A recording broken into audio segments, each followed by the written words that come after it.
आप सबको इलेक्शन की चांद मुबारक हो। मैं समझता हूँ कि ये एक बहुत बड़ा कामयाबी है कि आज इलेक्शन कमीशन ने बाकायदा ऐलान किया है कि फरवरी 8 को इलेक्शन होगा, तो इंशाल्लाह ताला ज़रूर फरवरी 8 को इलेक्शन अब होना चाहिए।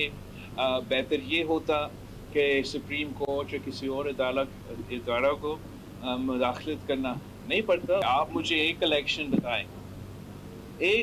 बताएं जिसमें पाकिस्तान पीपल्स पार्टी को लेवल प्लेइंग फील्ड मिला है। हमने लेवल प्लेइंग फील्ड ना होने के बावजूद बजाय हमने हुकूमत बनाए थे और इंशाल्लाह ताला अगला साल अगली बारी पाकिस्तान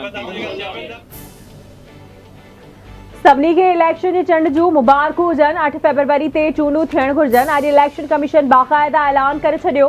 सुठो थी हा त सुप्रीम कोर्ट खे मुदाख़लत न करणी पए हा। Peoples party chairman Bilawal Bhutto Zardari ji Karachi में मीडिया सां ॻाल्हि ॿोल। संदसि चवणु आहे त अहिड़ियूं चूंडूं ॿुधायूं वञनि जंहिंमें पीपल्स पार्टी खे लेवल प्लेइंग फील्ड मिले हुजे हा। लेवल प्लेइंग फील्ड न हुअण बावजूदि पीपल्स पार्टी हुकूमत ठाही हुई। ईंदड़ हुकूमत बि पीपल्स पार्टी ठाहींदी।